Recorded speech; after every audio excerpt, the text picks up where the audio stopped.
Hi everyone, welcome to శైలవాల్. ఇవాళ అయితే సొరకాయతో పచ్చడి చేశానండి. టేస్ట్ మాత్రం అదిరిపోయింది, చాలా బాగుంది. వేడివేడి అన్నంలో తింటుంటే చాలా బాగుందండి. మనందరికీ పచ్చళ్ళు అంటే ఆల్రెడీ ఇష్టము. ఇంకా ఇలా చేసుకొని తింటే ఇంకా వేరే మాటలు ఏమైనా ఉంటాయా? తిన్న తర్వాతనే ఏదైనా అనిపిస్తుందండి, అంత బాగుంటాయి పచ్చళ్ళు. ఈ సొరకాయ పచ్చడి మాత్రం సూపర్గా వచ్చిందండి. ఇక ఎలా చేయాలో ప్రాసెస్ చూసేద్దాము. స్టవ్ మీద బాండి పెట్టుకొని కొన్ని పల్లీలు అయితే వేసుకోవాలి.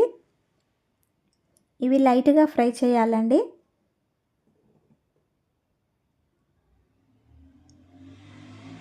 ఇలా ఫ్రై అవుతుండగా కొద్దిగా ధనియాలు వేసుకోవాలి, వేసుకొని ఫ్రై చేసుకోవాలి.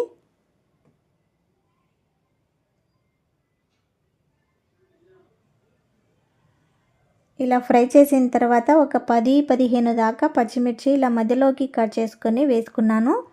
ఇవి ఫ్రై అవ్వాలంటే కాస్త ఆయిల్ వేసుకోవాలి. ఆయిల్ వేసుకొని ఆయిల్లో బాగా ఫ్రై చేసుకోవాలి వీటిని.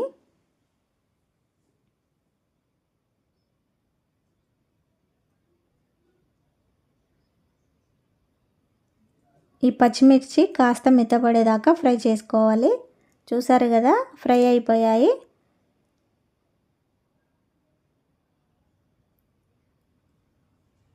ఇప్పుడు వీటిని ఒక ప్లేట్లోకి తీసి పెట్టుకోవాలి.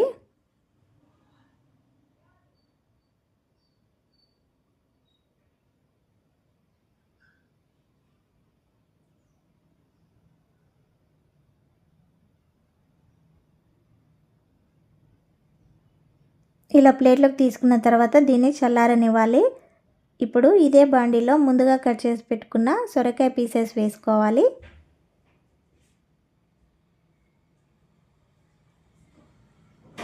వీటిని ఉడికించుకోవాలండి.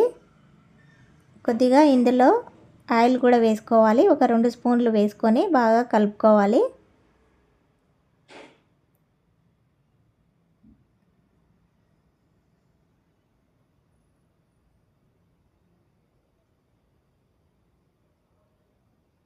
ఇప్పుడు మూత పెట్టుకొని మగ్గించుకోవాలి.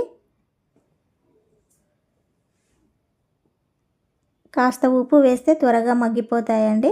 ఉప్పు వేసుకొని ఒకసారి కలిపిన తర్వాత మూత పెట్టుకొని మగ్గించుకోవాలి. సొరకాయ పీసెస్ మెత్తపడాలి.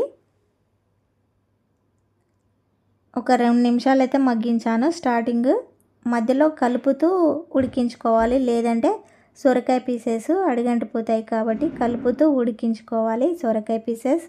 ఇలా కాస్త మగ్గిన తర్వాత ఒక 2 టమాటాలు సన్నగా కట్ చేసుకొని వేసుకోవాలి. అదేవిధంగా కొంచెం చింతపండు వేసుకోవాలి. చిన్న సైజు నిమ్మకాయ సైజు అంతా చింతపండు అయితే వేసుకున్నాను. అదేవిధంగా కొద్దిగా పసుపు కూడా వేసుకొని మొత్తం మిక్స్ చేసుకోవాలి.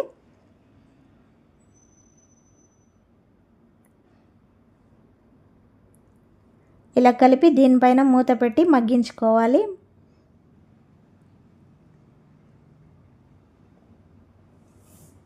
ఇలా మూత తీస్తూ మరొకసారి కలపాలి. ఇలా కలుపుతూ తీస్తూ ఉండాలి. చూసారు కదా, మెత్తబడ్డాయి సొరకాయ ముక్కలు. ఇప్పుడు ఒక మిక్సీ జార్ తీసుకొని ముందుగా ఫ్రై చేసుకున్న పచ్చిమిర్చి వేసుకొని కాస్త సాల్ట్ యాడ్ చేసుకోవాలి. ఎందుకంటే సొరకాయ పీసెస్ ఉడికేటప్పుడు ఆల్రెడీ మనం సాల్ట్ వేసాం కాబట్టి ఇక్కడ చూసుకొని వేసుకోవాలి. చూసారు కదా, ఈ విధంగా మిక్సీ పట్టుకోవాలి పచ్చిమిర్చి.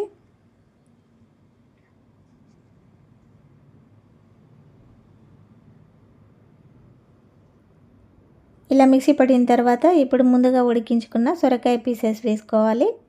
ఇవి చల్లారిన తర్వాత వేసుకోవాలి, వేడిగా ఉన్నప్పుడు వేసుకోవద్దు.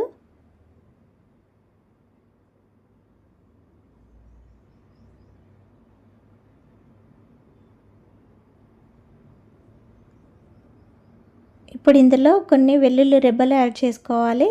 వేసుకొని మూత పెట్టేసి ఒకసారి మిక్సీ పట్టుకోవాలి. చూసారు కదా, ఈ విధంగా మిక్సీ పట్టుకోవాలి పచ్చడి అనేది. మధ్యలో కొన్ని సొరకాయ పీసెస్ అలాగే ఉన్నాయి, చిన్న చిన్న పీసెస్గా అలాగే ఉంచాలి. అలా ఉంచితేనే టేస్ట్ బాగుంటుందండి సొరకాయ పీసెస్. మరీ మెత్తగా మిక్సీ పట్టుకోకూడదు. ఇలా మిక్సీ పట్టిందని ఒక బౌల్లోకి అయితే తీసుకోవాలి. చూసారు కదా, సొరకాయ పీసెస్ చిన్నగా కనిపిస్తున్నాయి కదా, వాటిని అలాగే ఉంచేయాలి. తింటున్నప్పుడు పంటికి తాకితే టేస్ట్ అనేది చాలా బాగుంటుందండి. ఇలా ఒక ప్లేట్లోకి తీసుకున్న తర్వాత ఇప్పుడు ఇందులో పోపు పెట్టుకోవాలండి. పోపు కోసం స్టవ్ మీద బాండి పెట్టుకొని ఆయిల్ వేసుకోవాలి. ఆయిల్ కాగిన తర్వాత పోపు దినుసులు వేసుకోవాలి. ఇవి లైట్గా ఫ్రై అయినప్పుడు ఇందులో ఎండుమిర్చి వేసుకోవాలి. ఒక 2-3 కట్ చేసుకొని ఇవి ఫ్రై అవుతుండగా కరివేపాకు కూడా వేసుకోవాలి. ఆల్రెడీ మనం ఉడుకుతున్నప్పుడు పసుపు వేసుకున్నాము కాబట్టి ఇందులో కొద్దిగా వేసుకోవాలి. ఇది ఫ్రై అయిన తర్వాత స్టవ్ ఆఫ్ చేసుకొని మిక్సీ పట్టుకున్న పచ్చడిలో వేసుకొని కలుపుకోవాలి. పచ్చడికి మొత్తం పట్టేలాగా కలుపుకోవాలి అడుగు భాగం దాకా. చూసారు కదా, సొరకాయ పచ్చడి అయితే రెడీ అయిపోయిందండి. చాలా బాగుంటుంది టేస్ట్ మాత్రము. మీరు ట్రై చేయండి, ఎలా వచ్చిందో నాకు కామెంట్ చేయండి.